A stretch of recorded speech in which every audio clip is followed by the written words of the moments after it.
Vamos então ao sexto estudo do casamento cristão. Quero sempre salientar que nós vamos fazer isso em 13 capítulos.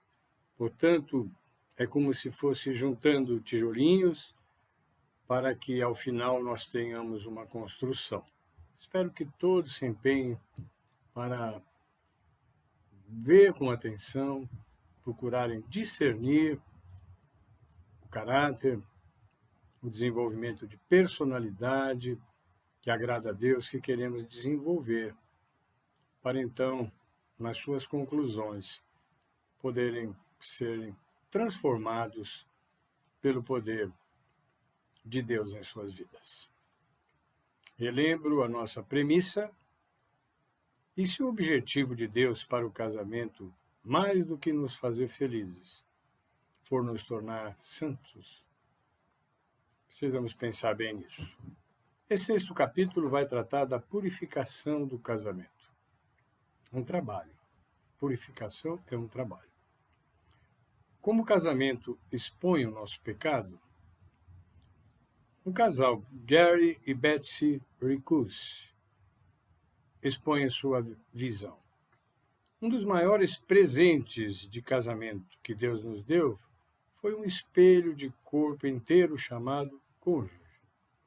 Se ele viesse com um cartão, nele estaria escrito: isso o ajudará a ver como você é realmente. Eis o âmago da questão. O jovem, lá no mosteiro, uma das escolhas possíveis, abraçou o celibato conscientemente como um caminho para a santidade. Isso é realmente o propósito único do celibato. É possível abraçar o casamento conscientemente como um caminho para a santidade? Se a resposta for positiva, então nos interessa permanecer em nosso estudo. Então vamos ver como é que é a santificação do casamento.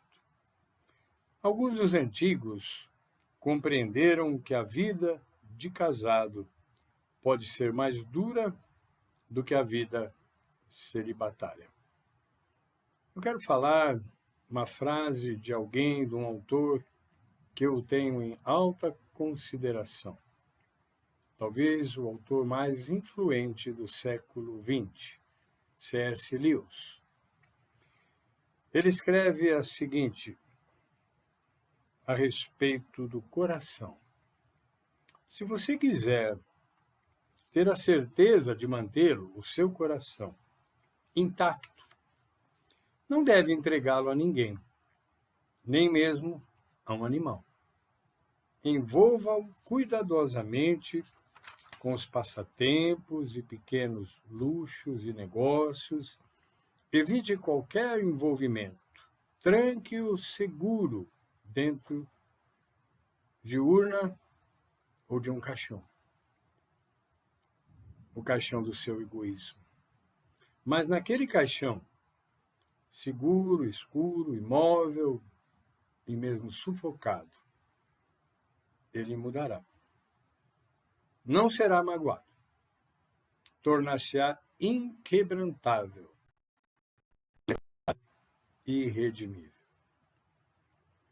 Um atleta que realmente deseja melhorar o seu desempenho não se propõe a exercícios leves. Muito pelo contrário, ele se expõe a exercícios cada vez mais duros e mais pesados, para então conseguir o desempenho que ele almeja dentro do esporte que pratica.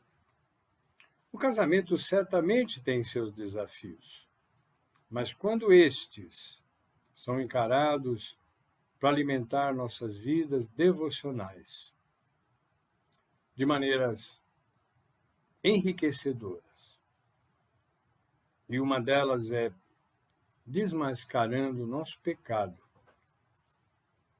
e nossas atitudes ferinas, nos conduzindo a um espírito de humildade. A humildade que traz o verdadeiro conhecimento. Amar e purificar são coisas que andam lado a lado. O marido que verdadeiramente ama sua esposa deseja que ela cresça em pureza. E uma esposa que verdadeiramente ama seu marido deseja que ele cresça em santidade.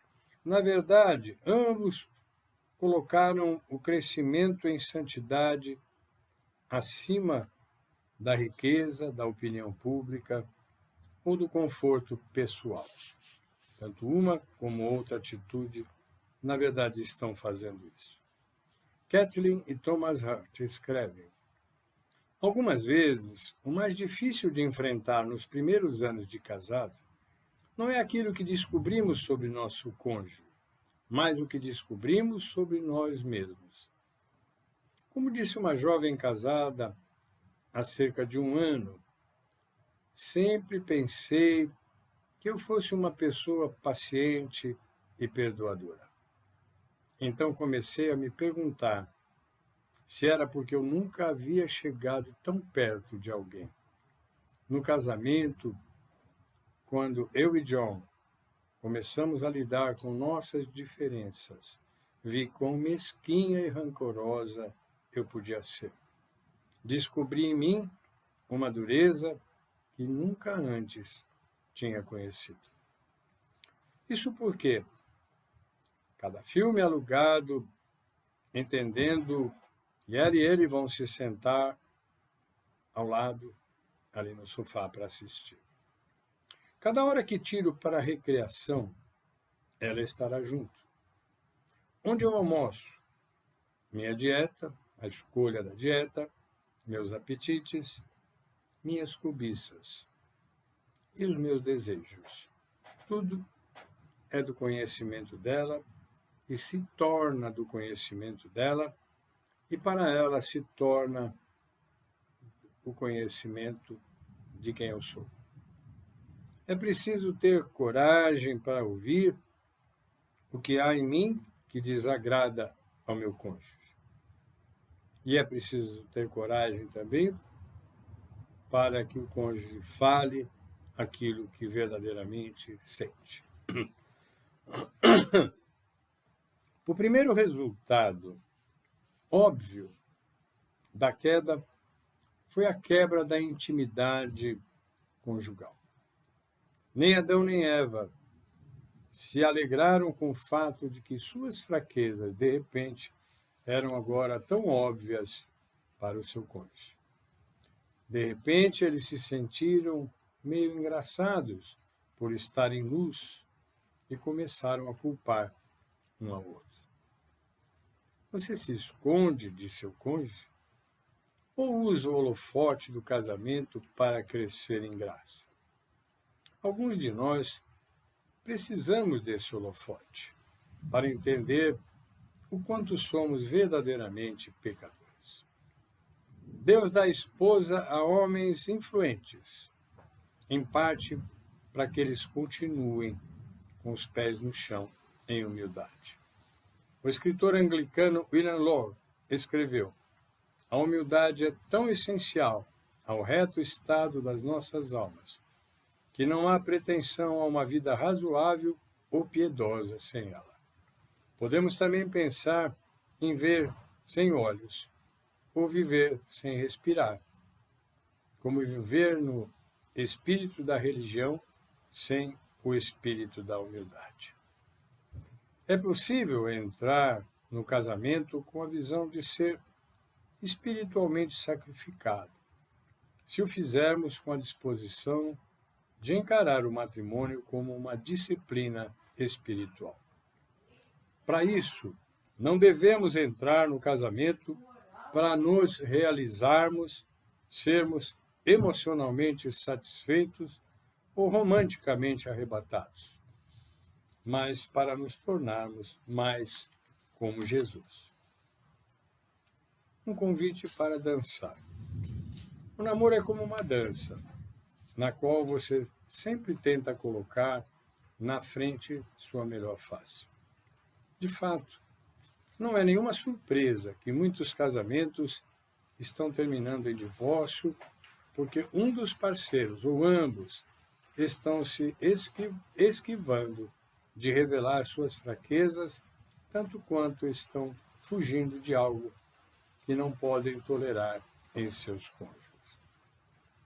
E há algo para pensar agora, porque durante o casamento é isso que acontece, recebendo o pecado do outro. Aliás, Paulo nos diz que, como maridos, somos responsáveis pelos pecados da nossa esposa. Possuir o conhecimento do pecado de outra pessoa é uma coisa muito poderosa, mas também perigosa. Essa disciplina de ter o próprio pecado exposto, de ser um holofote para sua esposa, é difícil de controlar. É preciso uma tremenda coragem e leva o que parecerá, especialmente aos homens, uma gentileza até melodramática. O relacionamento conjugal não deve ser uma experiência torturante, mas de fortalecimento, encorajando um ao outro no caminho da santificação. Por isso, diz Paulo em Tessalonicenses 5, versículo 11, a parte A: exortem-se e edifiquem-se uns aos outros. Não pode parecer uma tortura, porque isso demonstraria um egoísmo dificilmente de ser quebrado, mas uma disposição de ouvir, de aceitar e de mudar. O pecado por trás da insatisfação. Somos diferentes, especialmente naquilo que fazemos, tanto profissionalmente quanto em nossos gostos pelos diferentes assuntos que sempre estarão diante de nós. Uma mulher, especialmente as que estão no lar, que tem sua função no lar, tem seus interesses voltados às coisas do lar. E gostam de falar a respeito destas coisas. Isso não quer dizer que as que trabalham fora também não tenham esses interesses. Talvez não tenham o mesmo tempo, talvez não tenham o tempo do discernimento durante o dia daquilo que querem falar a respeito do seu lar. É assim que servimos nossas esposas, ouvindo-a falar do mundo dela. Você acha que a mente de Jesus estava toda animada ao lavar os pés dos discípulos, ouvindo suas brigas, bobas a toda hora, sabendo que um deles, inclusive, era aquele que iria o trair? É natural que a esposa esteja interessada em falar do que aconteceu durante o dia. Para ela é importante poder dizer ao seu marido aquilo que ocorreu durante o dia. É como talvez até um extravasar de algo que ela necessitava compartilhar. Há uma verdade importante: um cristão maduro se realiza em viver fielmente diante de Deus. Muito da nossa insatisfação matrimonial brota, na verdade, da autorrejeição. Não gostamos do que fizemos ou nos tornamos. Deixamos atitudes egoístas e pecaminosas envenenarem nossos pensamentos e nos conduzirem a comportamentos vergonhosos. E, de repente, tudo o que desejamos está lá fora. Tudo o que desejamos não é exatamente aquilo que estamos vivendo. Nossos períodos em que devemos estar mais felizes e mais realizados em nossos casamentos são aqueles em que nossa intenção está voltada em extrair significado e satisfação, me tornando um marido melhor, em vez de exigir uma esposa melhor. Creio que o vice-versa também é verdadeiro. Se você é cristão, a realidade é que, biblicamente falando, não pode trocar sua esposa por outra pessoa, mas pode mudar a si mesmo. essa mudança pode trazer a satisfação que você equivocadamente acredita se encontrar na troca do parceiro. Em certo sentido, é cômico. Sim, precisamos mudar de parceiro, mas o parceiro que precisa ser mudado não é o nosso cônjuge, somos nós. Se o seu coração é movido pelo desejo de chegar mais perto de Jesus, você encontrará alegria se tornando como Jesus. Você nunca encontrará essa alegria fazendo alguma coisa que ofenda a Jesus, como provocar um divórcio ou se envolver em um caso extraconjugal. Coisas que Jesus abomina. A escolha é nossa. O pecado é uma realidade neste mundo caído. É como reagimos a ele que determinará se o nosso casamento se tornará parte das tristes estatísticas ou então uma coroa de sucesso que glorifica a Deus, traz alegria ao casal e à sua família. Fiquem com Deus e até o nosso próximo encontro.